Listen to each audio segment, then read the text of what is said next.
एक छोटा सा सवाल, युग में रावण सबसे पहले पैदा हुए क्या हनुमान जी पैदा हुए?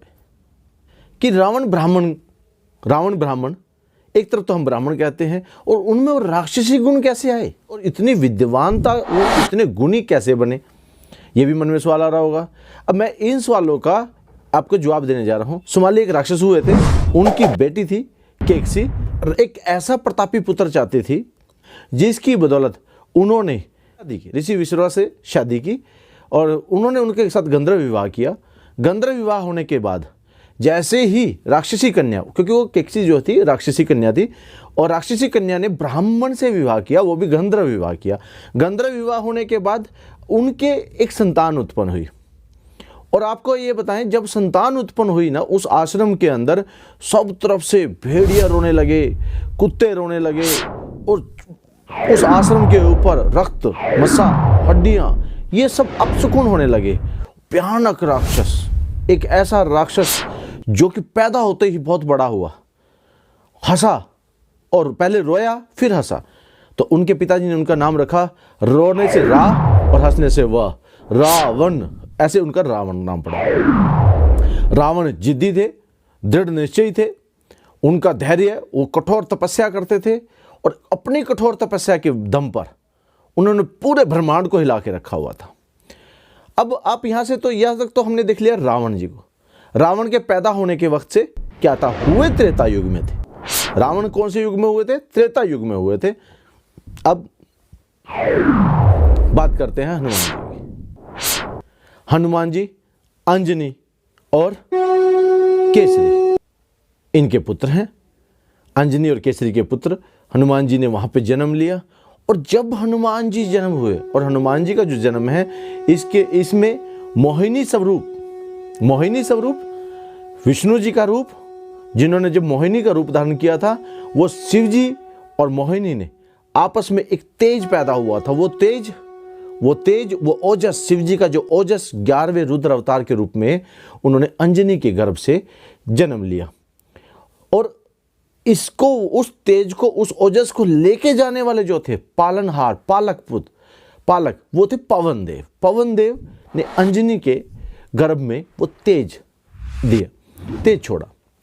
जैसे वो तेज गया तो आप देखिए 11वें रुद्र अवतार, शिवजी भगवान के 11वें रुद्र अवतार हनुमान जी पैदा हुए। अब यहां तक तो आपको पता लग गया कि किस तरीके से। और जब हनुमान जी पैदा हुए, यानी मैं ये कहूंगा जब बजरंगबली पैदा हुए, तब ऊपर से फूलों की वर्षा हुई। स्वयं ब्रह्मा जी ने फूल डाले, विष्णु जी ने, सभी देवी देवताओं ने फूलों से स्वागत किया। आसपास का इतना बेहतरीन वातावरण था, इतना सुगंधित वातावरण था, जैसे कोई दैवीय शक्ति जन्म लिया। अब रावण ने जन्म लिया तो आप लोगों को समझ में आया कि रावण के जन्म होने से सब रोए, सब जितने भी जानवर थे सब रोए, और वहां पर एक ऐसा भयानक डरावना माहौल बना। तब रावण पैदा हुआ। तो आप देखिए, जब भी कहीं राक्षसी शक्तियां आपके घर में आती हैं ना, जब भी कहीं राक्षसी शक्तियां का प्रवेश होता है, आपके घर का नीरस माहौल हो जाता है, डरावना माहौल हो जाता है, आपने डरने लग जाते हैं, आपको ना हर छोटी छोटी बातों से चिड़चिड़ापन हो जाता है, गुस्सा, इरिटेशन, ये सब वो नकारात्मक शक्तियां जब घर में प्रवेश करती हैं, सारा माहौल बदल जाता है। जिस प्रकार ऋषि विश्रवा के आश्रम में एक सकारात्मक हवन होते थे, बहुत बढ़िया हवन होते थे, बहुत अच्छा था। और जैसे ही राक्षसी कन्या ने प्रवेश किया, केकसी ने प्रवेश किया, आप देखिए उनका माहौल क्या हुआ, धीरे धीरे बदलता रहा, और राक्षसी का प्रवेश होने लगा। राक्षसी के प्रवेश होने से अब आप सोचिए, जब वहां पे रावण, उनकी एक इच्छा उत्पन्न हुई। केकसी की, सुमाली की क्या इच्छा थी? एक प्रतापी पुत्र हो। केकसी की थी एक ऐसा पुत्र हो जो कि पूरा विश्व विजेता बने।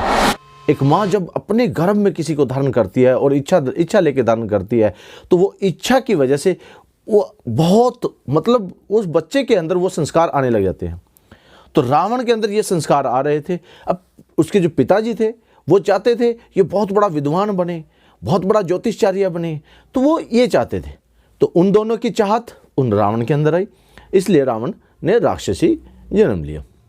और रावण, अब यहाँ से, अब मेरा जो सवाल था, हनुमान जी का मैंने जन्म बता दिया, रावण का।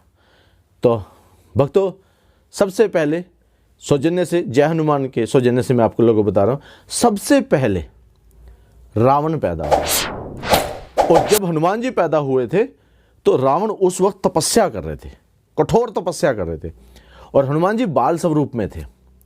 तो आपको ये बड़ा जानकारी लगी होगी, अच्छी लगी होगी। आशा करता हूँ आप इस वीडियो को लाइक करेंगे, शेयर करेंगे, सब्सक्राइब करेंगे। धन्यवाद।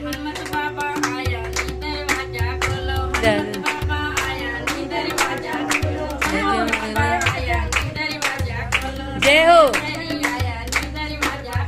जय हो, जय हो, जय हो।